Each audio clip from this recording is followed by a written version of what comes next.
É Novaes, né? Teu sobrenome? É. Tá, só te apresentar aqui para eles. Gravando, tá rodando a bolinha e não começa a gravar, dá medo isso. Agora tá gravando.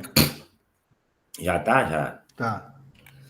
Bom dia, o Jobson, né? Jobson Larrubia, colega lá do IME, e a Ana Tainá, só apresentando vocês aqui. Eu estou com o professor Fábio Novaes e combinei com ele de eu primeiro passar as minhas dúvidas pontuais para ele, e daí ele desenvolve algum material, alguns aspectos que ele selecionou. Então, vamos lá, eu estou com um papelzão gigante aqui, ó. Vou mostrar o meu segredo para vocês. Isso aqui é papel de restaurante. Eu vi aquilo com o garçom, ele me indicou onde compra para fazer resumos. Olha que shows. Dependência de papel, isso é da minha geração. Aí. Eu confesso que eu sou equivalente. Eu sou dependente Mas eu de não tenho celular. essas folhas, não. A Pois é, minha cara, eu fica vou te dar na de 4 presente isso mesmo. aqui, olha. Isso aqui é a metade dela, não, é um terço. Ela abre para cima e para baixo, eu desenvolvo um monte de assuntos assim. É muito bom. Tá, mas organizando a aula, eu vou começar aqui, deixa eu ver o que do artigo, né? Vale a pena eu compartilhar a tela? Vale.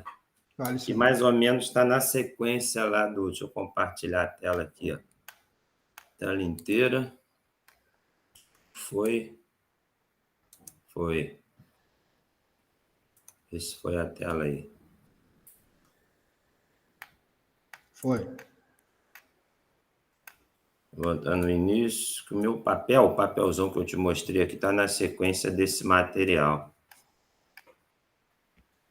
The Conversion of Biomass, tá? Não sei se ele não está exatamente na sequência, não. Deixa eu ver se isso aqui. Isso aqui está na parte experimental, ó. Tá vendo a tela aí já, né? Sim. Maximizar ela, pronto. Aqui.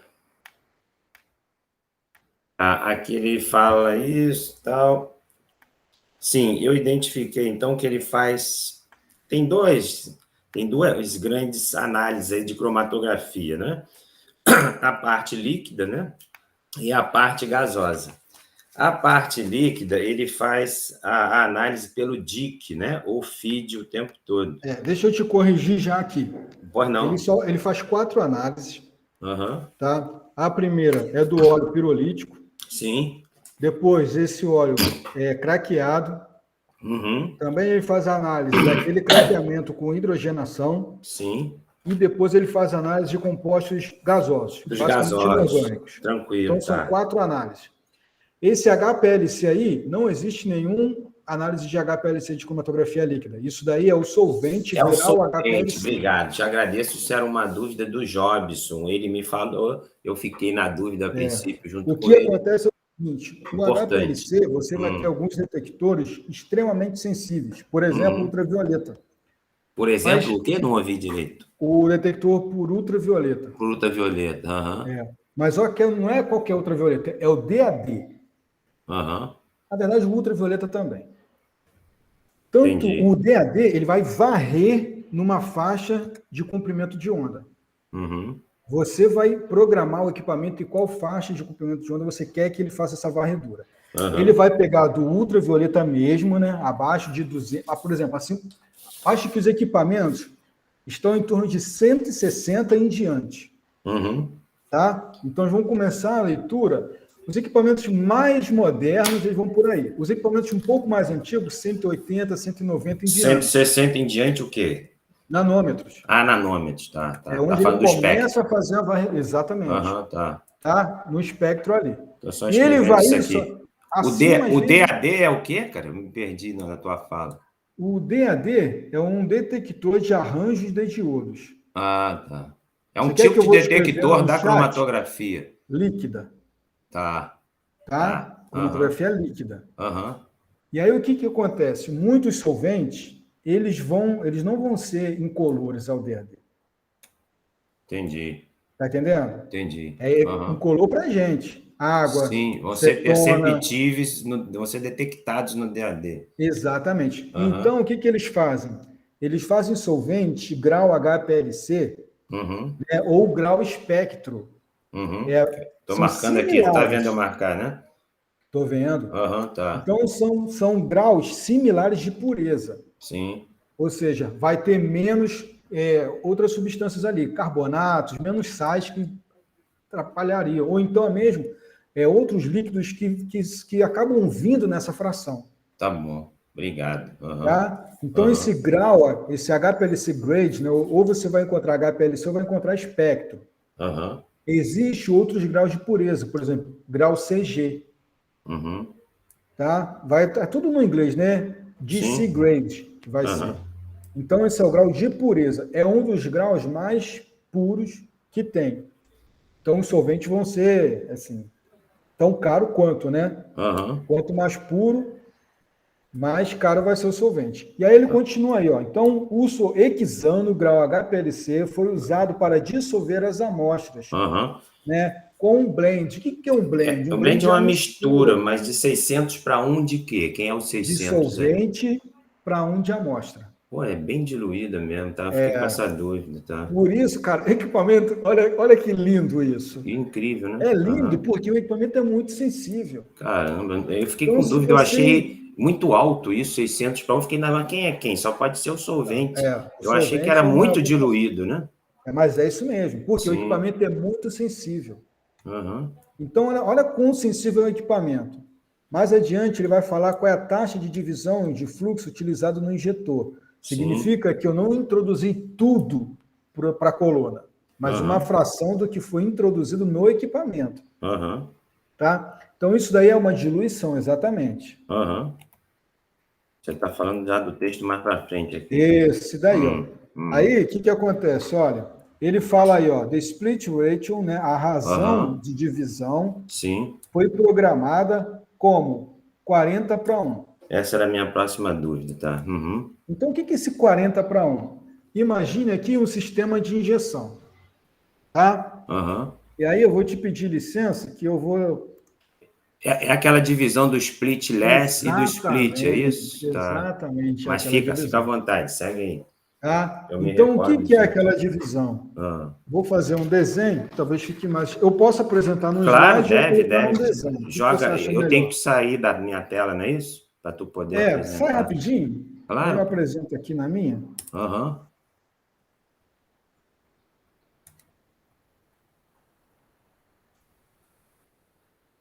Deixa eu ver se eu acho uma figura mais ilustrativa.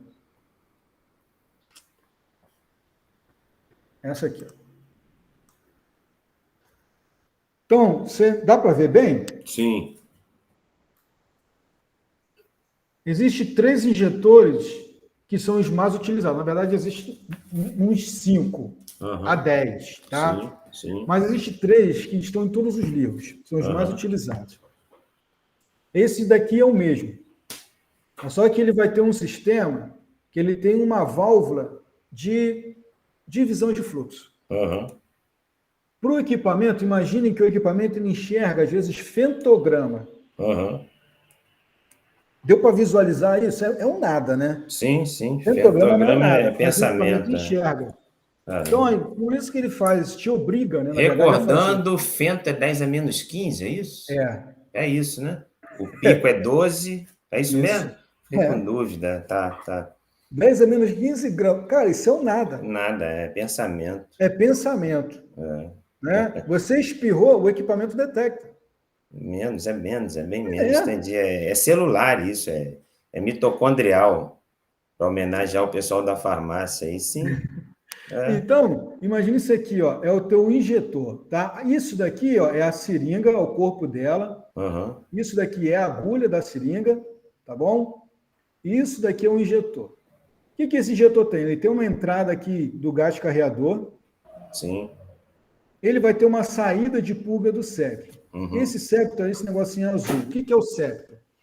O septo é o que permite você introduzir a agulha lá dentro, tá? E ele inibe de que quando você injeta a amostra ali, você está injetando uma amostra líquida. O teu injetor aqui, ó, por exemplo, 350 graus Celsius. Vamos supor que seja o hexano.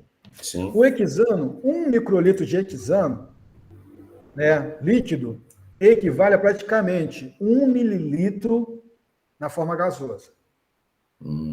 Visualizou isso? Eu visualizei, multiplica por 1000. 1000. Uhum. Multiplica praticamente por 1000. Uhum. Né? Claro que isso vai depender do quê? Da temperatura e da pressão. Entendi. Né? Uhum. Você pode ter um volume de expansão, o volume de expansão do gás, ele vai depender sempre da temperatura e da pressão. Né? A lei de Bohr, sim. não é isso? Sim. Pois então.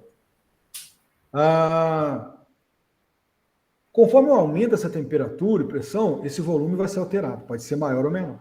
Tá. A câmara de injeção, que é um injetor, o volume interno dela é em torno de 1 mililitro.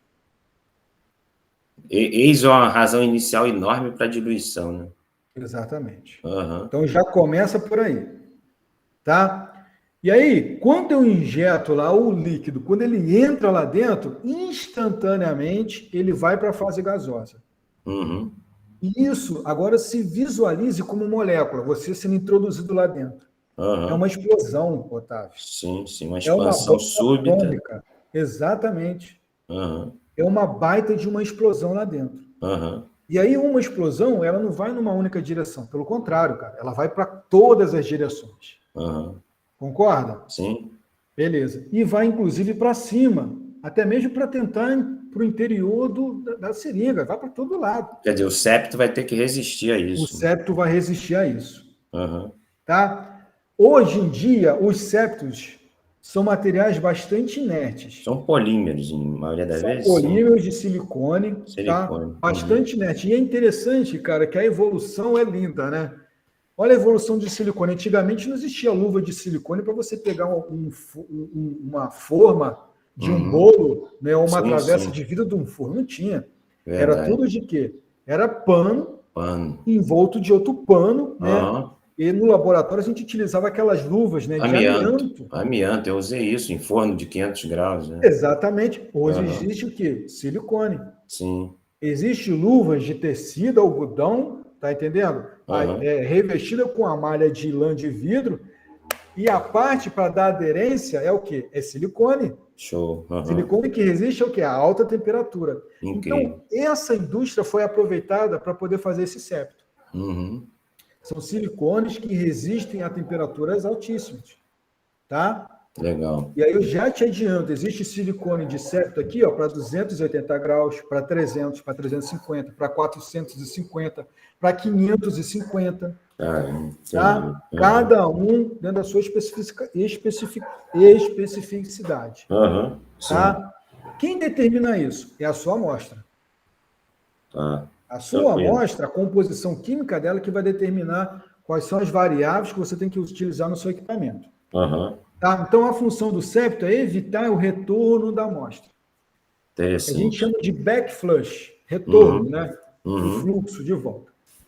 Tá. Acontece que a sua amostra também ela pode se degradar no injetor. Tá bom? E aí, como a explosão acontece em todas as direções, ficaria a partícula aderida ao septo. Você concorda? Sim, sim. Então, o que os engenheiros fizeram? Fizeram uma válvula aqui, ó.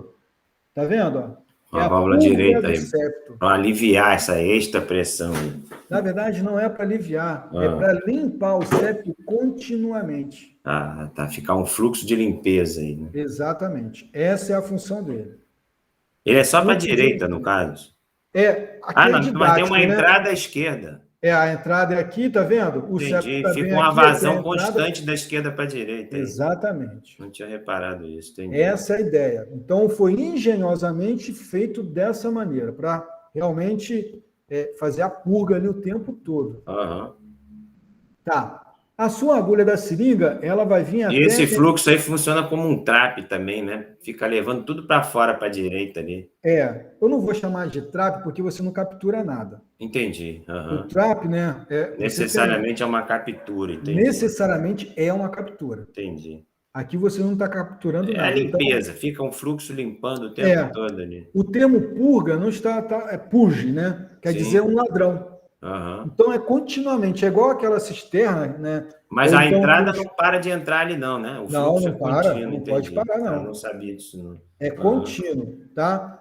tanto a entrada quanto a saída aqui, ó, da purga do septo. Eu enxergava essa purga só como um escape de uma sobrepressão. Não. Ela não é um escape de pressão. Ela não fecha hora nenhuma. Legal. E a entrada não para de entrar também, entendi. Também não. Show. Tá? Por que não pode parar de entrar? Porque se a sua coluna não tiver fluxo no interior dela, ela degrada. Entendi. Então, a coluna, ela é internamente revestida de um polímero também. Também é um silicone, tá? As fases estacionárias são silicones. Sim. Então, se não tiver fluxo no interior, trocando o calor o tempo todo, você vai pirolizar a sua coluna. A fase estacionária vai embora. Então, tem que ter obrigatoriamente fluxo. Tá, legal. Ok. Beleza. E aí o injetor, ele também vai ter um fluxo contínuo em direção à coluna. Beleza? Sim. Tá, joia. E aí o que é aquela taxa que a gente viu? É um outro fluxo, é uma outra válvula lateral. Olha ela aqui, ó. A taxa está falando blending. Não, o blend é mistura. É a mistura. É diluição.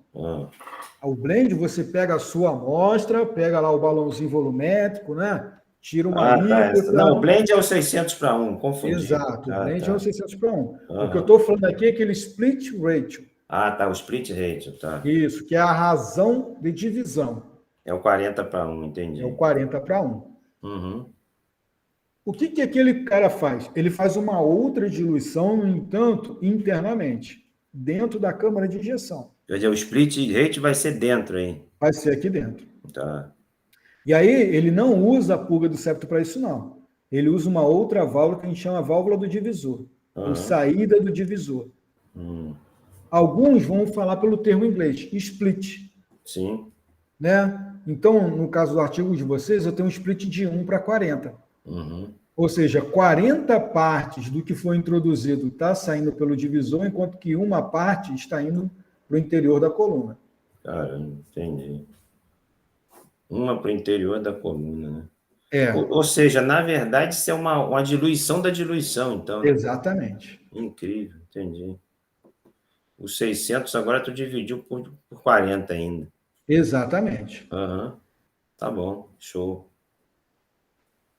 1 para o interior da coluna, 39 na saída do divisor. Não, ele já está considerando 40 para o divisor. Tá. Tá? Ele está considerando 40 para o divisor. Não é 40, tá, é 40 e 1. Exatamente. Tá. Ok. Tá. E esse divisor aí está saindo mesmo, saindo para o exterior, né? Está saindo do... Está saindo para a atmosfera. Atmosfera, tá, tranquilo. Alguns laboratórios, né, quando você trabalha com substâncias que são tóxicas mesmo, né, você tem que ter uma chaminé sobre ele. Né, um sistema de exaustão sobre o cromatógrafo para poder capturar esses voláteis e tratar ou jogar eles para fora. Ok.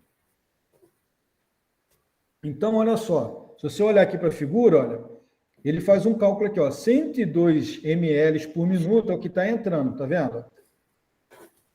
Onde vi 102 ml por minuto. Tá vendo aqui? Tô vendo.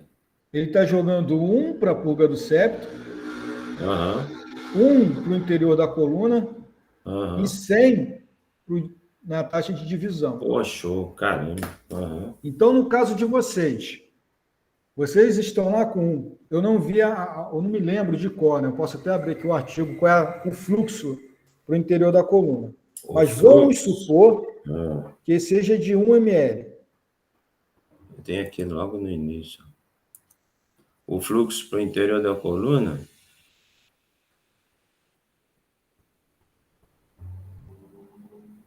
Raised, parará. Rate of 44 ml, minimize usage as the carrier gas. É isso? Foi o fluxo? Flow rate? Isso. Tá quanto? 44 mililitros por minuto usados no gás de arraste. Isso daí é a velocidade. Do gás de arraste. Não é isso não que você queria? Não é esse não. Ele só falou o quanto que está vindo para cá. Tá, mas ela está em torno de 1 ml. Ele disse que 44 ml está saindo aqui, ó. Tá? Sim. Então é em torno de 1 ml, 0,9 alguma coisa. Tá vindo para cá. Beleza. Esse, então, é o sistema de injeção com divisão. Sim. Beleza? Do inglês é split injection. Existe outro mecanismo aqui, ó, que é quando você fecha essa válvula. Quando você fecha essa válvula, você vai forçar o quê? Que todo mundo venha para cá, para o interior da coluna. Correto? Concorda comigo? Sim. Tá. Por que faz isso? Quando você tem uma amostra que está na concentração de traços. Tá baixa, você tem o recurso de aumentar a concentração. Exatamente. Tá. Então, para você não ir para o laboratório, né, e ter que concentrar sua amostra num fluxo de nitrogênio, Ele por te exemplo, dá essa opção. você tem essa opção. Você vai e fecha a princípio, a válvula. ele não quer concentração alta dentro da coluna. Se precisar, aumenta. Exatamente. Fica com o recurso de aumentar, mas é melhor que esteja baixa a priori. Né? Exatamente.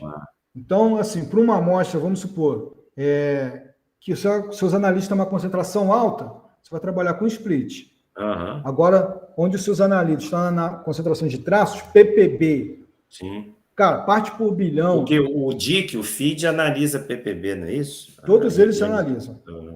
Todos eles? Mas só que os detectores são o quê? São seletivos ou específicos a um determinado grupo de moléculas. Tá bom. Beleza? É igual um colorímetro. Ele pode analisar qualquer comprimento de onda, não é? Mas o que você faz? Você não coloca um filtro lá? Você seleciona o comprimento que você quer, sim. Exatamente. Então, o detector aqui é exatamente a mesma coisa. Cara, eu quero um detector para quê? Hidrocarboneto. O melhor é o DIC. Eu anotei genericamente que eu posso DIC, falar deles daqui a pouco. Não, tranquilo, vai lá. O DIC analisa qualquer hidrocarboneto e eu anotei que os hidrocarbonetos menores vão no condutividade térmica. Na verdade. Fiquei com essa dúvida se é uma regra, isso sem exceção. Não é uma regra. O condutividade térmica, ele vai roubar calor da substância. Sim. Tá entendendo? Então, você pode analisar qualquer substância com ele, na verdade. Na fase gasosa, ele usou os dois, não é isso? Ele usou... Por que ele usou condutividade térmica? Porque ele analisou água, CO2... tinha os outros, entendi. Né? Que não iam caber na ionização de chama. Não, o ionização de chama, ele não enxerga a parte gasosa obrigou a usar o condutividade térmica, entendi. Exatamente. Ionização de chama era só os hidrocarbonetos. Só os hidrocarbonetos. Ele enxergaria o metano. Entendi. Mas só o metano. Ele não quer só o metano. Ele queria ver lá também. Queria o CO2 por causa da descarbonização. Exatamente. Ele queria ver o hidrogênio também. Sim. Então, o são gases é o chefe do processo aí, né? Exatamente. Tá bom. Segue aí, à vontade. Tá? Então, essa é a ideia. Então, quando você tem uma análise que é traços, né, concentração bem baixa, você vai usar sem divisão de fluxo, e concentrações mais altas, você vai utilizar o com divisão de fluxo. Bom, existe esse outro aqui, ó, que é a injeção na coluna fria, ou seja, a agulha da seringa, tá vendo aqui? Sim. Ela entra literalmente, ó, dentro da coluna. Direto na coluna. Direto na coluna. Então, esse capilar aqui, ó, esse desenho aqui, é a coluna. Tá? Não tem divisão de fluxo, tá vendo? Então, tudo que você tem é espejado dentro da coluna. Sim. Para que esse tipo de análise? Quando o seu analito ele é termolábil, ou seja, ele é termosensível, ele não resiste àquela temperatura. Entendi. Por mais baixa que ela seja, ele não resiste. É alguém bem volátil mesmo, né? Ou ele pode não ser muito volátil, mas ser volatilizável. Né? Ou seja, na temperatura de injeção, ele vai degradar. Sim, vai deixar de ser ele, tu não vai quantificar ele. Exatamente, vai quantificar outra coisa. Se você não se importa de quantificar outra coisa, tudo bem. Entendi. Mas você descaracteriza a amostra, né?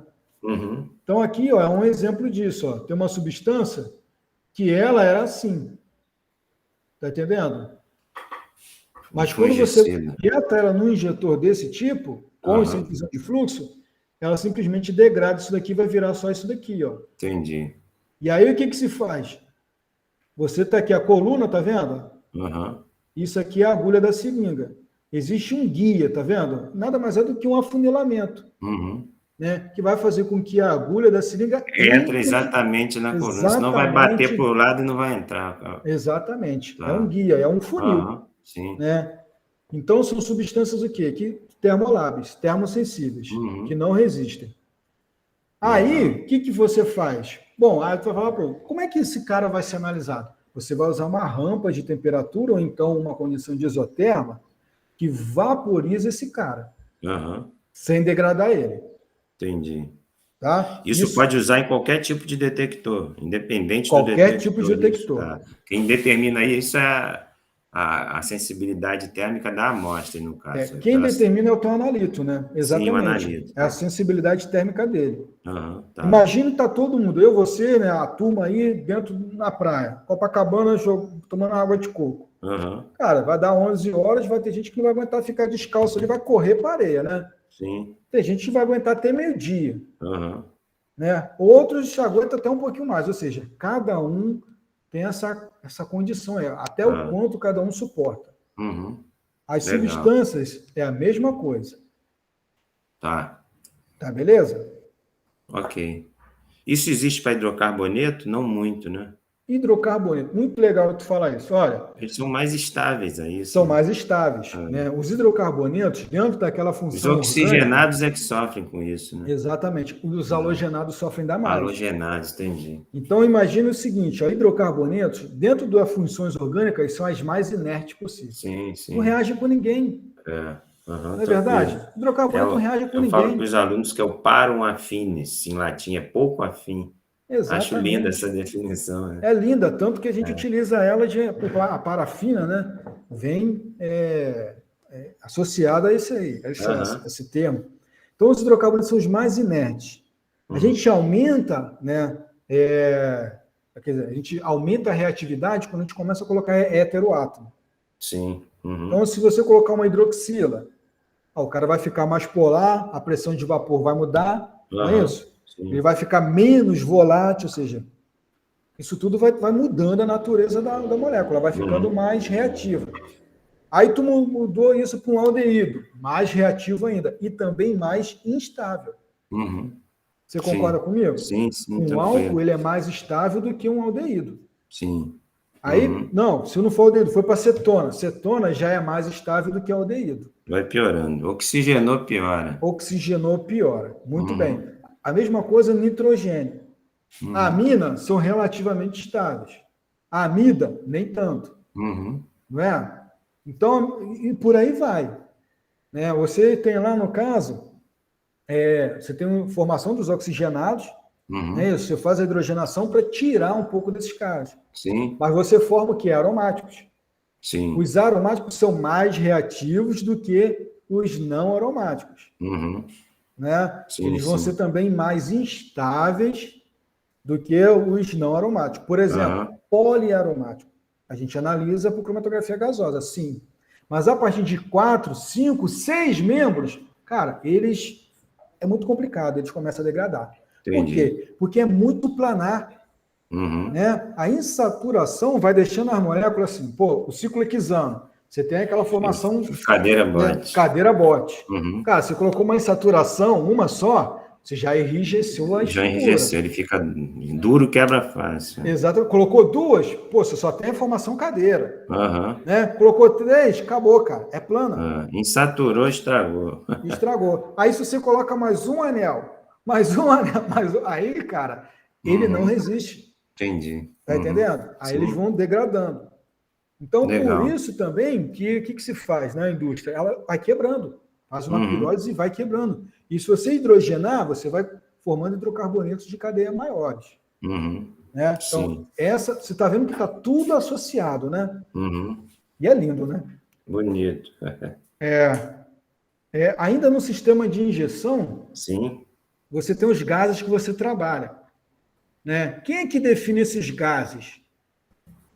Os gases eles vão ser definidos também pela sua amostra e pelo detector que você está trabalhando.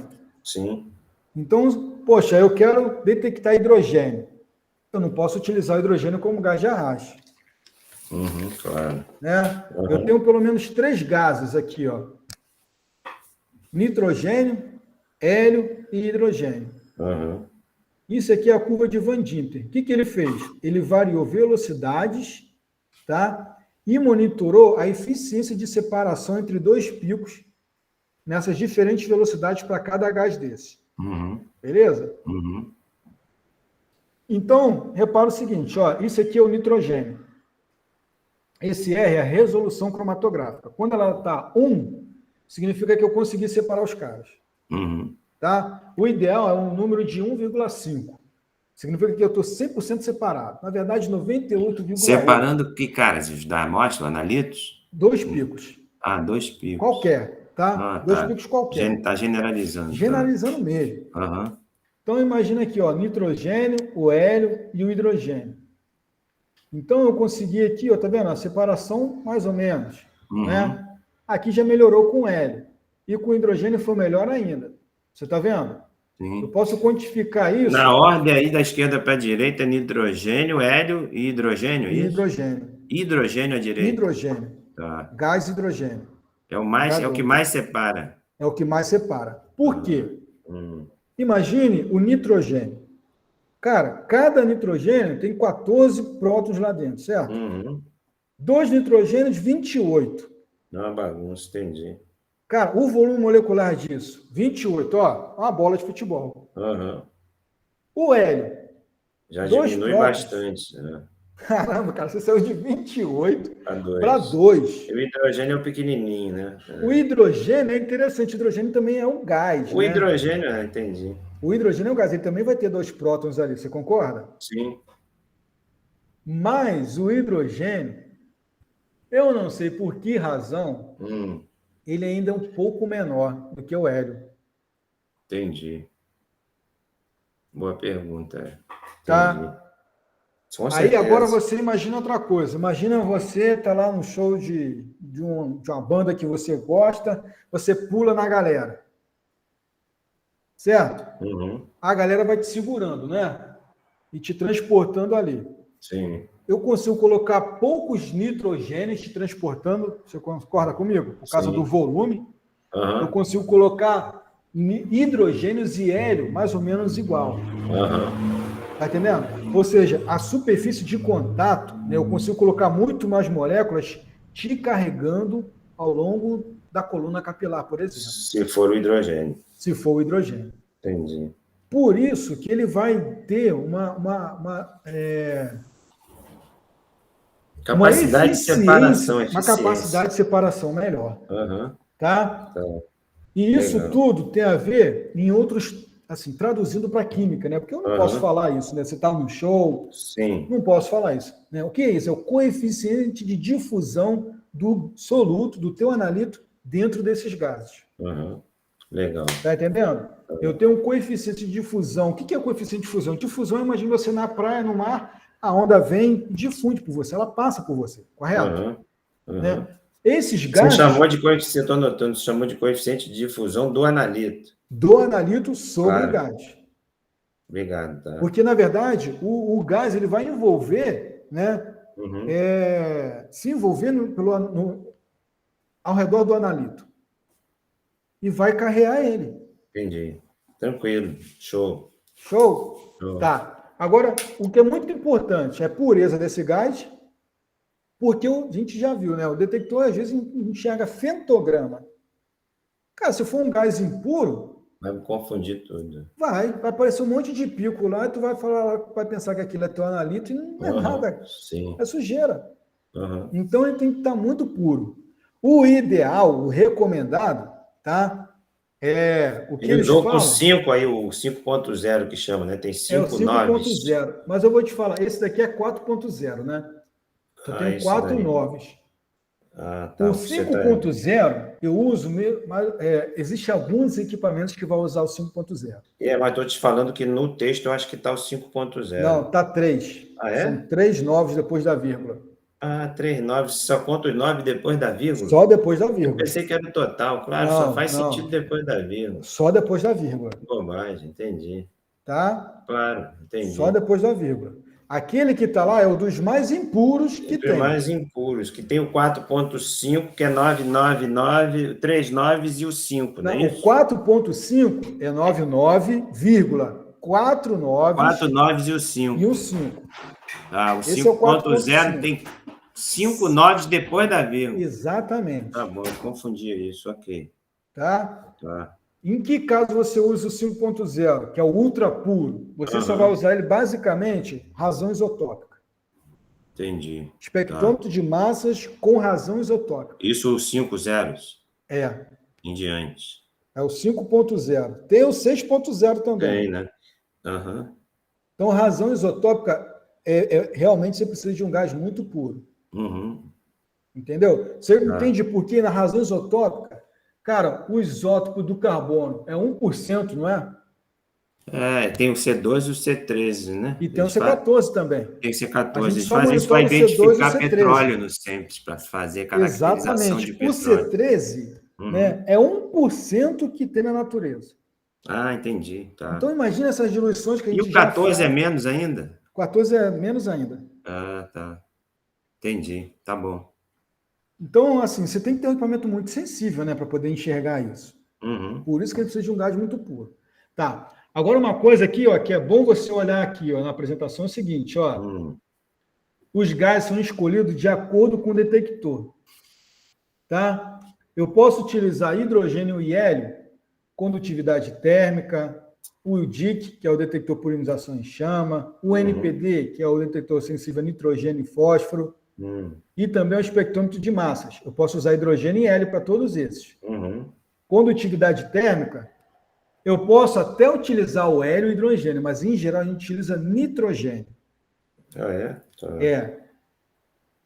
No seu caso, você está monitorando hidrogênio, não é? Então teve que ser o hélio. Teve que ser o hélio ou o nitrogênio. Entendi. Tá? Vou só te atualizar. Só que o nitrogênio... o nitrogênio serve para o DIC também, né? Serve. Mas assim, eu já vi aqui, né, que o nitrogênio ele é ruim para separação. Por causa da coeficiente de fusão, tá? Exatamente. Então, quanto você puder fugir dele, você foge, mas existem ocasiões que não tem necessidade de você fugir. Sim, mas aí fez sentido, né? Faz. Se você tem substâncias que saem muito distante uma da outra. Para que tu vai gastar um hélio? Sabe quanto que é uma bala de hélio?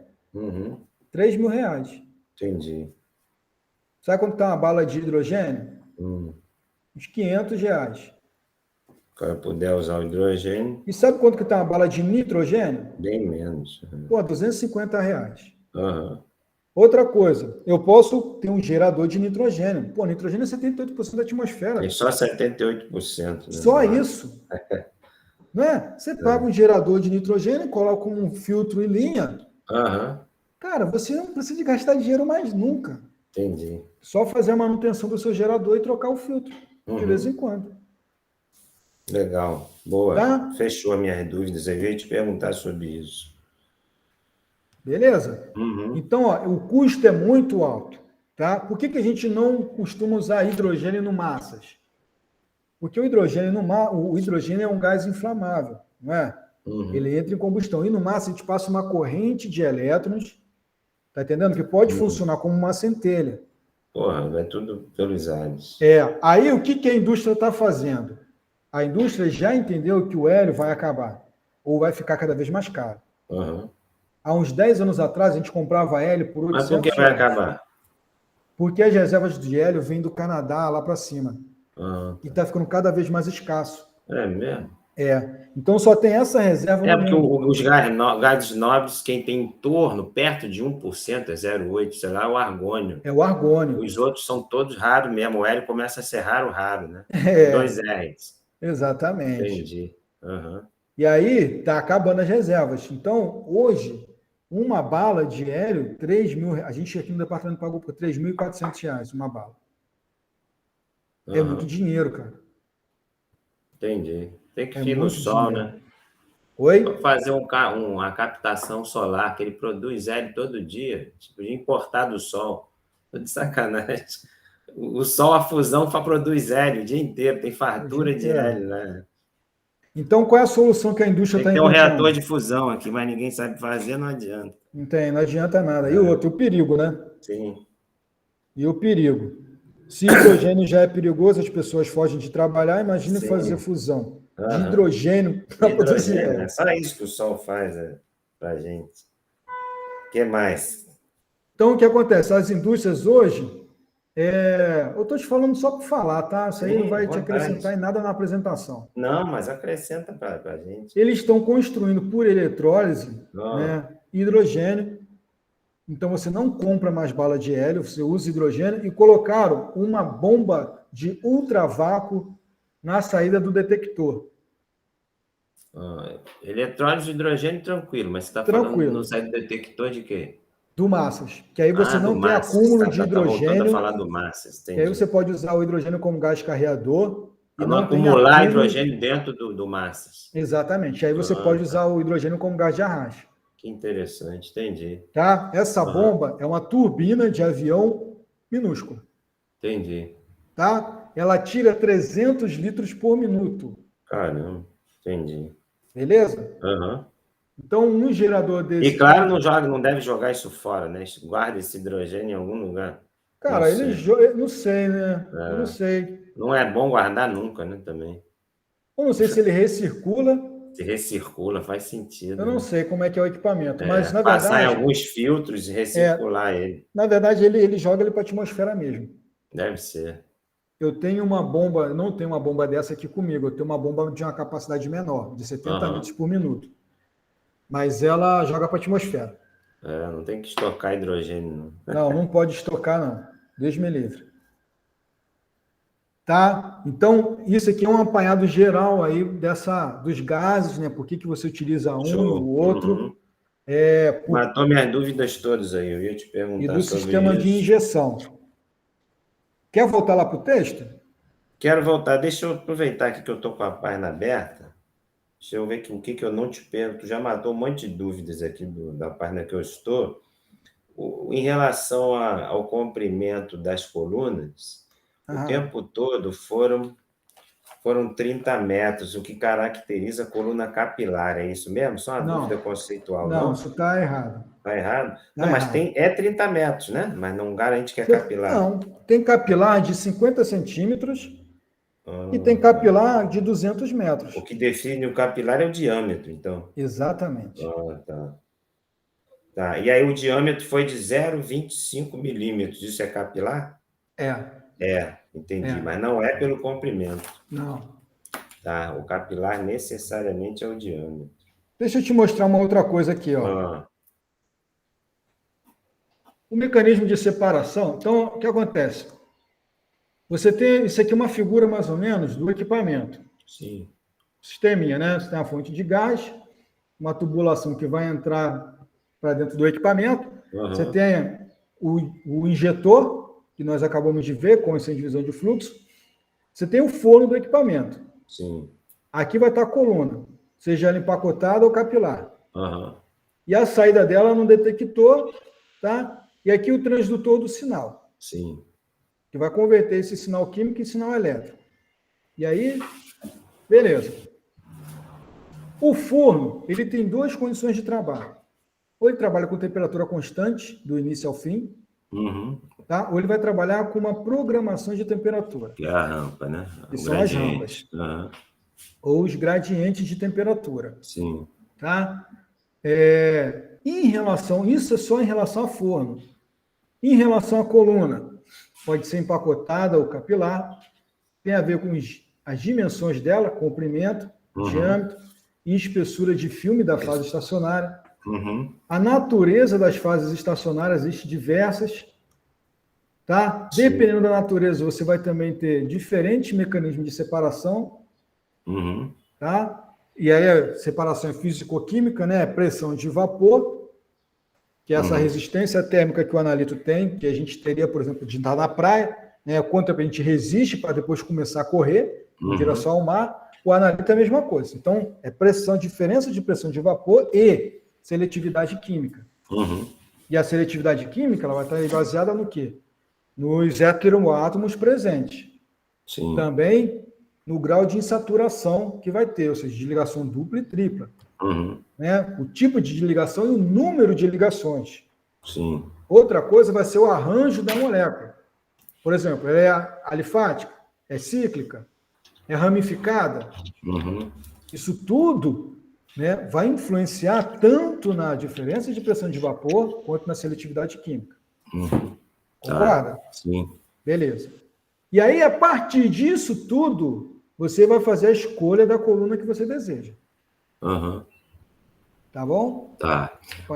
A fase estacionária está citada no artigo que ele usa? Tá. Ele usa uma HT5. O que é isso? Eu vou falar já do que é isso. Tá bom. Eu lembrei sim, eu lembro dessa letra em algum lugar, e HT5 eu não sabia o que era. Isso, está bem antes de 30 metros. Tá logo antes, né? HT5, aí logo depois ele fala 30 metros, 0,25 diâmetro interno.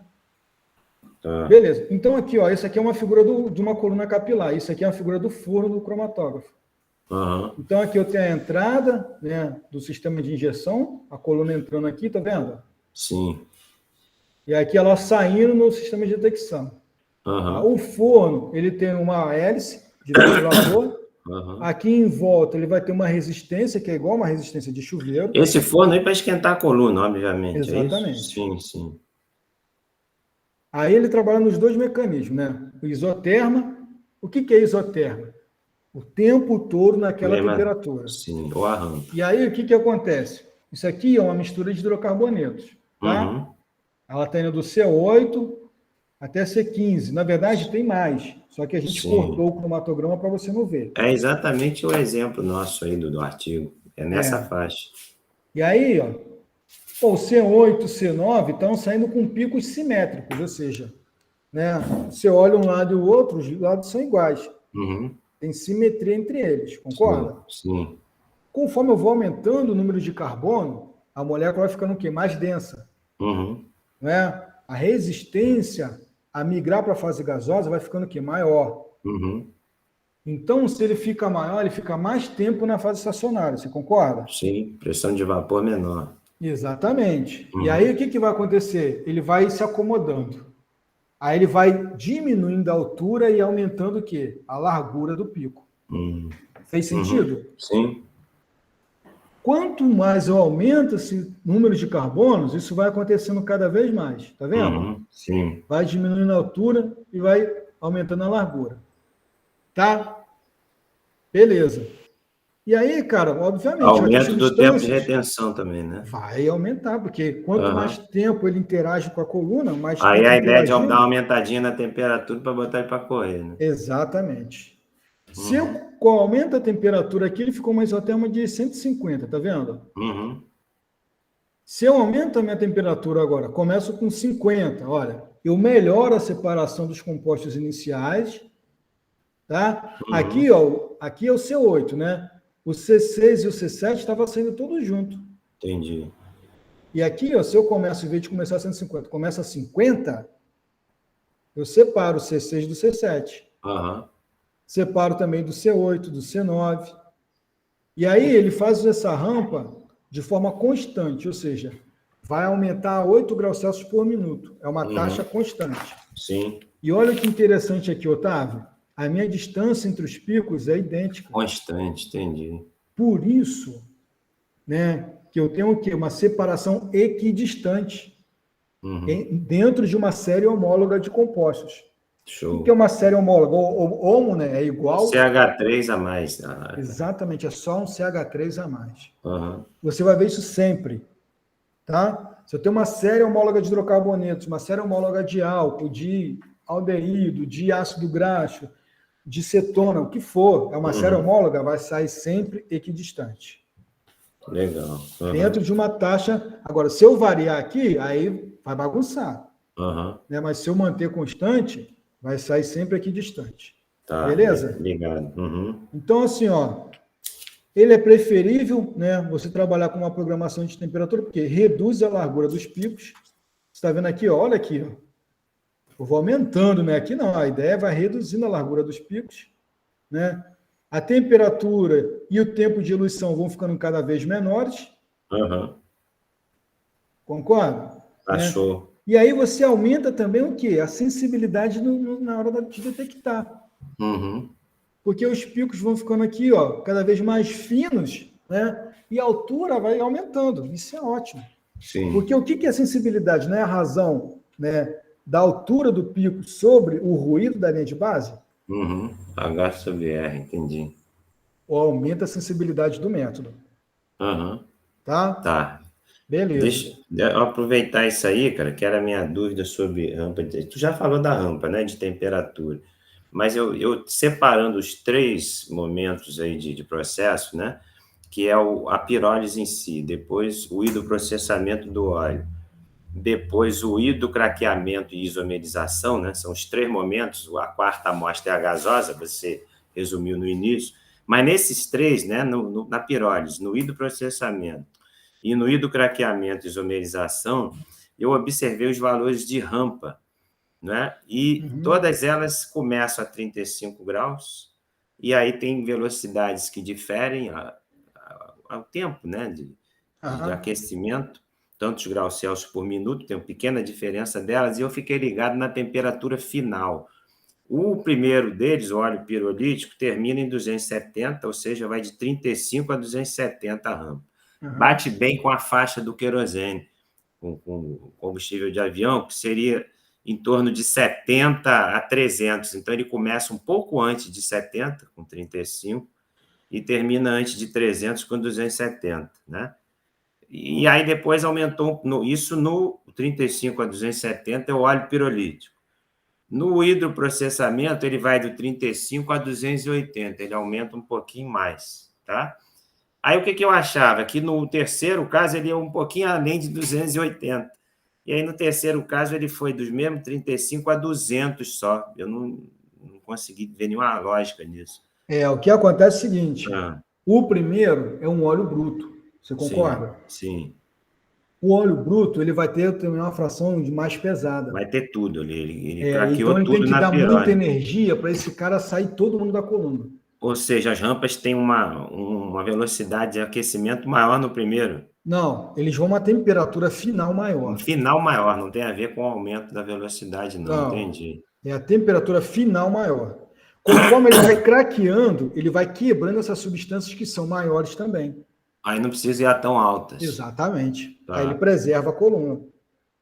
Por isso que baixou no craqueamento. Exatamente. Claro, você ficou com moléculas menores, não é isso? Exatamente. Simples, eu não pensei Agora, eu, no caso dele, o que eu faria para ficar didático? Eu usaria a mesma temperatura para todo mundo e eu colocaria os 3 cromatogramas que nem ele fez, um em cima do outro. Porque aí eu vou ter um eixo X igual para todo mundo, porque o eixo X é tempo, né? Entendi. Eu faria isso para ficar didático. Entendi. Ele não é professor, não pensou nisso. Exatamente. Ou ele quis mascarar resultado. Não entendi. Por que mascarar? Porque o que acontece? Às vezes nem tudo dá certo. E aí você conta a história do jeito que as pessoas... Tá. Se ficasse didático demais, não dá para mascarar nada. Entendi. Não. Não dá para mascarar nada. Posso te mostrar um exemplo aqui rapidinho? À vontade, claro, você leva aí.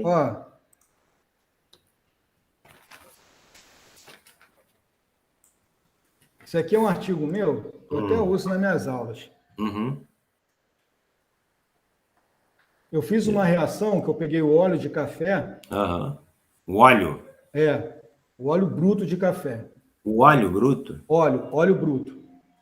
Mas o quê? Craqueamento do café? Ou pirólise do café? Para fazer biocombustível. Então, pirólise da borra, é isso? Não fiz pirólise, não. Eu peguei o café, o grão. Extraí o óleo, o grão, extraí o óleo. O óleo, entendi. Um solvente. E aí eu fiz uma hidrólise tipo alcalina. Um extrator Soxhlet, é isso? Isso. Tá. Fiz uma hidrólise alcalina para converter o triacilglicerose em ácido graxo livre. Tá. Do triglicerídeo. Visualizou? Visualizei, sim. Beleza. Então, olha aqui, ó. O que eu tenho aqui? Eu tenho, numa única análise, ó. Aqui são os triacilgliceróis. São o quê? Não ouvi. Triacilgliceróis. Tá, gliceróis. E aqui são os diacilgliceróis. Onde é que está o tri? Aqui. Ah, E aqui estão os diacilgliceróis. sim.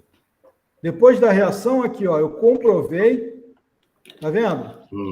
Que eles foram totalmente degradados. E o que foi a reação aí? Foi É uma, alcalina? uma alcalose. Uma alcalose, tá. Né? Eu coloco metanol, hidróxido de sódio, 60 graus Celsius, 30 minutos, a reação acontece. Entendi. Então, o que, que eu fiz? Eu mostrei aqui que realmente os Etanol caras... com hidróxido de sódio? Isso. Entendi. Você faz o quê? Alcalose, entendi. Tu libera o... O E o que você... glicerol e o ácido graxo. Tá. E aí eles sumiram aí.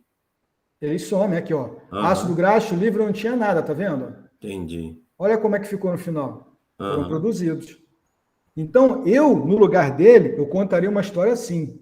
Então, quem sumiu aí foram os oxigenados, é isso? Não, quem sumiu foram os triacilgliceróis. Ah, os triácidos, tudo aqui eu tô com a caneta, tá achando que tu tá vendo. Esse de cima aí, todos são triácidos, gliceróis, Esses é daqui isso? são. Entendi. Entendi. Tá. E aí eu mantive a mesma programação de temperatura. Eu poderia ter parado aqui, tá vendo? Porque eu não tenho necessidade de fazer isso Aqui tudo aqui. aonde? Eu Eu não tenho tô mais vendo o teu ponteiro. em Ah, tá. 18 minutos. Aham. Eu poderia ter parado aqui 20 minutos. Mas A tu queria análise. mostrar que sumiu, pô. Exatamente. Tá, é o didático que você É o falou. didático. Aham. E é o Ah, que tá, ninguém tu botou um questiona, embaixo porque... do outro, entendi. Exatamente, eu faria isso. Uhum. Show.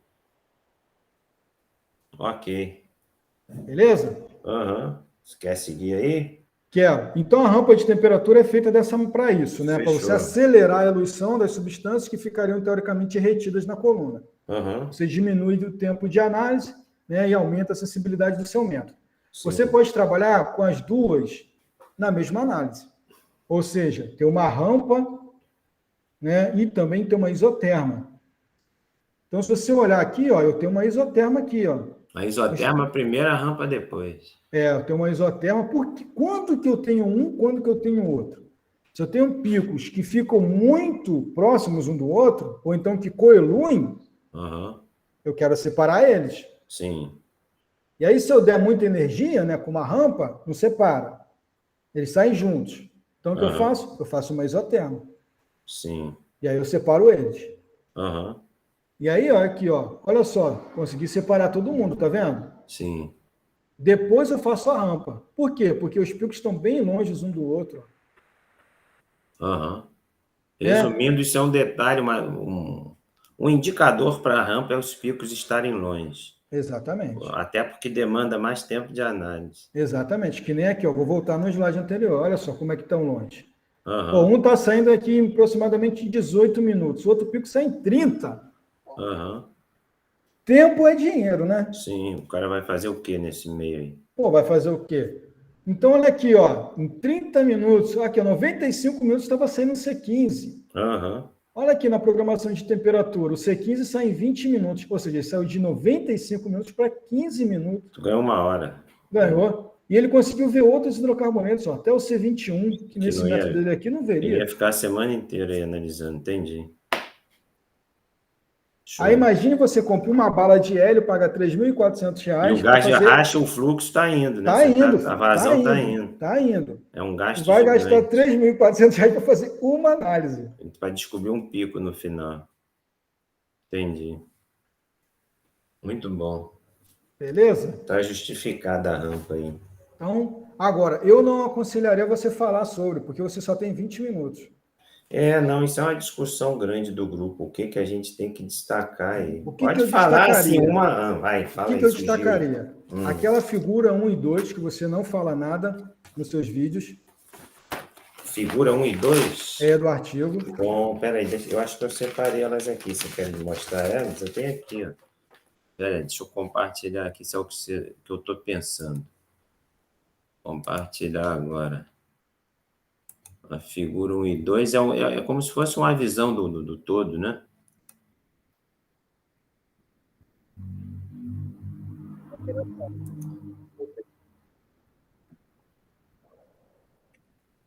Aqui. Acho que está aqui. Já está vendo a tela aí? Uhum.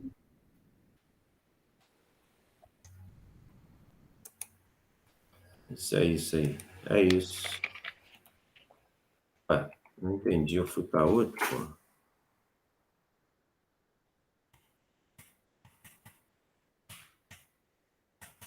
É mais para frente, né? Você já está lá no final. Aí, parou. Na figura 1. Por que isso daí? Porque Ah. o coração do teu trabalho é mostrar isso daí. A cromatografia está aí, né? Não, a cromatografia não está nessa O figura. todo do trabalho, para orientar o que foi feito. Olha aqui que você tem aqui, ó. A parte 1, né? Você tem um motor. Deixa eu marcar com o que você fala aqui, que fica ilustrativo para eles assistirem. Não precisa não. Dá para ver aqui na figura. Não, tá vendo aqui algum, só para a gente ficar junto na tela. Você tem um motor aí. O motor está girando. Aham. O que esse motor está girando? Sim. Ele está girando o 3. O que é o 3? Imagine um parafuso dentro de um cilindro oco. Screw feeder, entendi. É o parafuso. Visualizou um parafuso dentro de um cilindro oco? Sim. O que ele está fazendo? Ele está empurrando o que está chegando no compartimento 2 aí, ó. Esse biomass hopper. Que é a amostra. Funil. É um funil. O que é esse cara? É um funil. A amostra em si, a biomassa, empurrando aqui para dentro. E esse parafuso, que é a parte 3, ele está empurrando em direção à parte 4 e à parte 6, tá vendo? Sim. Mas só que ele não está só empurrando. Ele faz uma pressão. Nós chamamos isso de prensa de parafuso infinito. Então, se tiver algum colega engenheiro no grupo, ele vai explicar isso lindamente. Temos um Jobs, entendi. Tá? Ele vai explicar isso lindamente. E no 4, aqui ele chamou de water jacket, por quê? É uma jaqueta, né, de água. O que ela faz, ela deve ajudar nessa... O pessoal, às vezes... Não, o que acontece? Às vezes o pessoal molha né, a biomassa para fazer uma certa hidrólise da parede celular. Sim. Ou você molha ou bota um ar quente, né? Facilitar uma lisa e uma quebra da parede celular. Exatamente, para fazer uma lisa, uma quebra dessa parede celular. Tá. Então você umidifica... A lignina é resistente a quebrar, né? É isso, a água facilita a quebra da parede celular. Exatamente. Então, e aí, isso daí nada mais é do que uma prensa. Esse sistema aí, 1, 2, 3 e o 4, né? Ela tem uma... Ele tem essa questão de entrada de água para facilitar a quebra ali da parede celular. Sim. E aí, o que acontece? Cai o óleo no compartimento 6. Aqui. O compartimento 6 é o seu reator. Sim. Né? E aí eu não entendo nada, tá? É um reator de cama, de leito, né? Cama ou leito fluidizado. De leito fluidizado. Alguns vão falar cama, eu já ouvi falar tanto leito, o mais comum é o leito. Mas o leito, na tradução ao pé da letra seria a cama. Aí acontece a pirólise. Sim. Entendeu? Você já tem você vai ter já tem um óleo, entre aspas. Tem uma entrada de nitrogênio embaixo aqui, né? Para aumentar a pressão do sistema também, né? Sim. E aí o 5 é um heater, né? Uma resistência. Sim.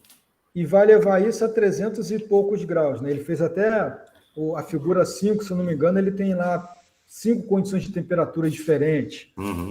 Não precisa ir nela, não. Mas, ou seja, ele seta aquela temperatura nesse mecanismo 5 aí. Tá? O produto aí, ele recolhe... Quer dizer, o controle da rampa está aqui no 5, nesse momento. Sim. Exatamente. Sim. O controle da temperatura. Mas não tem nada a ver com cromatografia. Não, sim. Tá? Repara que o sistema ele não está acoplado a um cromatógrafo. Entendeu? Sim. Daí em diante, ele vai ter o óleo, ele vai lá para o 7, né? Aí vai para o 10, o teu óleo. Sim. E aí no 13 você tem um compartimento que é onde vai ficar o óleo que você obteve. Tá? Sim. E por aí vai. Aí ele vai Isso pegar só o óleo pirolítico, né? Mas aí, ó, ele pode fazer assim, ele pode pegar um sistema igual a esse e introduzir hidrogênio. Sim. É no próximo, não é? Que é o próximo, aqui exatamente. mostra. Então, o sistema aí é similar, tá entendendo? Tá, nesse sistema aqui, cadê o anterior que a gente estava falando? Cara, o anterior, ele é o 14, sabe? Ele É o tá, 14, é o 14 aqui, ó. Então, Ou isso é daí que eu algo que acho. chega no 14, ele deu sequência, sem linkar. Exatamente. Só que esse daí, você já tem a hidrogenação. No anterior não tem. Sim, e aqui já tem o cromatógrafo. Aí você. Mas no outro, você pode pegar o óleo e injetar no cromatógrafo. Sim, claro. Tá entendendo? Não vai fazer diferença nenhuma. Entendi. Aí você também tem um compartimento. Existem equipamentos que eles são acoplados. Esse 13 aqui, que é o oil container, você pode simplesmente pegar a amostra aqui e injetar lá. Né? Sim, olha como ele faz aqui, ó, o 15. O 15 é um filtro, né? 15 Tá. aqui? O que não. Então, ele pega o óleo do 13, pega ele com a seringa e injeta no cromatógrafo. Existem reatores que são acoplados. A Petrobras tem. Sim. Tem um professor também lá na UFRJ, que fica no 7º andar, Marcelo. Eu sou Marcelo. Ele tem um reator acoplado a um cromatógrafo. Aí é um jogo de válvulas que faz isso, tá? Entendi. Tem uma válvula silanoide. Sim. E ela direciona o fluxo, né, em direção ao cromatógrafo. Beleza. Então aqui, ó, eu farei essa exploração.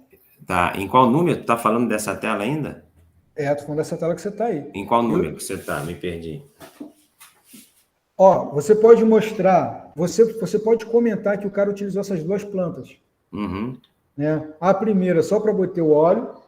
Sim. Tá? A figura uma anterior, sim. E essas duas aí para botar o óleo pirolítico e hidrogenado. Sim. Né? E o outro com isomerização. Sim. Né? E aí você mostra, né? Aponta aí, ó, olha só, tá vendo aqui a entrada de gás e hidrogênio? Qual número que você está vendo aí? Debaixo do computadorzinho ali, ó, lá do lado, debaixo do computador, do número 20. Vai para a esquerda e sobe. No canto superior à esquerda. Você tem um computador. Debaixo dele você tem uma fonte de gás e hidrogênio. Tá. Tá vendo? Então, se você seguir a linha aí, você vai ver aonde o hidrogênio entra para poder fazer a hidrogenação do teu processo. Ele sobe aqui? Ou ele sobe ou ele vai em direção ao 4, do 4 ele já cai no 9 e o 10. Tá vendo? Sim, ele está entrando aqui. E o 9 e o 10 é o reator, ó. E o 10 é o heater. Mas isso não é o reator de pirólise mais, tá certo? É o de hidrogenação. O de hidrogenação. Tá. Mas nada impede também, Otávio, de você fazer concomitantemente, tá? Não, mas você me deu uma ideia genial aqui. Entendi, eu estou só tentando seguir o hidrogênio. E aqui no reator, no 9, ó, o 9 é reator, ele tem uma saída embaixo com 12 e 13. É o condensador e o circulador. E aí ele vai para o 14. Tudo que a gente está vendo para cá, eu já vi que tem simetricamente do lado direito, né? Tem o 14 Sim. aqui. Ele repetiu, eu achei que é didático isso, né? Esse 14 aqui, ó, quem é? É o Liquid Gas Separator, né? Então, sai o gás por cima, sai o líquido por baixo. O 17, ó, Pressure Relief Regulator, e o 18, Product Container. E eles vão para a atmosfera, ó, tem uma saída aqui. E o 16 é o quê, ó? Empty Gas Cylinder, tá vendo? O gás sai por cima aqui e fica acumulando no 16. E aí o 16 tem uma linha aqui, isso aqui é o cromatógrafo, tá certo? Aí, deixa eu te falar uma coisa. Esse 16, que gás que ele está acumulando, você sabe? Aqui? Ele está acumulando o que saiu da hidrogenação, tá certo? Qual gás que ele está acumulando aí? Você pode ter aí o metano, se tiver ocorrendo metanização. Não, vai ocorrer. Não vai ocorrer metanização. Você tem um craqueamento, ele vai quebrar tudo. Ele vai quebrar tudo. Formar de metano, vai ter os alcenos pequenos. Vai ter todos os volátilzinhos aí. Os volátilzinhos, hidrocarbonetos pequenos todos. Isso. Necessariamente com alcenos, né? Porque o craqueamento produz alcenos. Na verdade, aí você vai ter basicamente quem? O hidrogênio, que vai ser capturado do processo, o excesso. O metano. Sim. Tá? E o CO2. Entendi. Vai ter também vapor de água, Uhum. tá? E eles vão direto, se você ver a linha aí, ó, 16, vai para o 17. Olha aí. Uhum. E do Vai 17 ter o ele está hidrogênio, caindo vai ter o aonde? metano, vai ter o CO2, né? Exato. E vai ter os hidrocarbonetos pequenos. Não, esquece o carboneto, coloca só metano. Ah, tá. Vai estar tudo craqueado, entendi. Esquece hidrocarboneto, né? Vai ter alcenos mínimos, cara. Não porque Vai, foi mas você não vai hidrogenado. detectar. Ele não mostra nenhum cromatograma Alceno. com alceno. Então, você só pode falar o que ele mostra. O que ele mostra? Hidrocarboneto, metano e CO2. Ele só mostra hidrogênio, O hidrogênio, CO2, metano e CO2. metano. Aí você pode falar, pode ter, gente, vapor de água, Aham, pode ter monóxido de carbono. sim, Tá entendendo? sim. Você pode falar que pode ter, mas não foi observado. O estudo não mostra esses resultados. É, Ele o mostra estudo resultado só de quê? Metano, H2 e hidrogênio CO2. e CO2. Sim, tem um gráfico, né, disso. Exatamente. Então, Aham, linka com as informações do artigo. uhum, Né? tá, Aí você mostra a sua expertise. Olha, mas pode sim. Ele que não mostrou o resultado. aham, Tá? sim. E Você aí, falou o quê do 16? O 16 é o que a gente está falando. O é 17 uma válvula. é uma válvula reguladora para adaptar a entrada do cromatógrafo, é isso? Exatamente. Esse Aham, cromatógrafo é o aham, 21. Tá vendo aí, sim. ó? Olha na legenda. Tá claro. Aham, é o É o CG CG, mas qual o detector que ele está utilizando? TCD, a condutividade térmica. Exatamente. Ele Ah, só vai capturar, só vai detectar esses gases inorgânicos, aham, né? Com exceção do metano. sim. Aqui, posso dar uma pausa aí de 2 minutos para ir no banheiro, Claro, rapidinho? eu também estou querendo. Estamos juntos, vai lá. Vamos no banheiro, aí a gente Valeu, volta. valeu.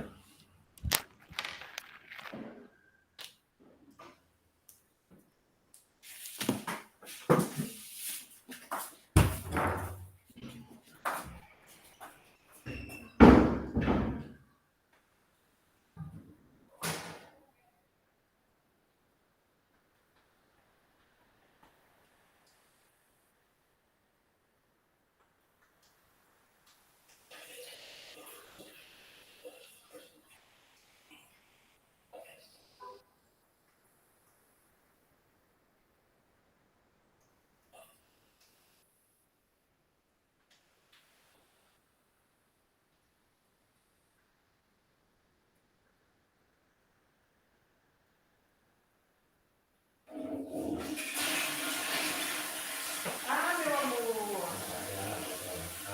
Novidade para te contar. Mas me agradecer se você pode ajudar.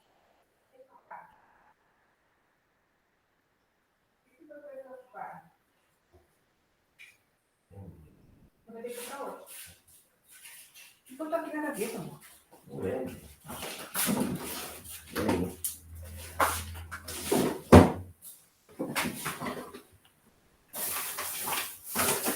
Não consigo lembrar, quando eu não sei. Ui, tu guardou para não perder. Tá aberto aqui.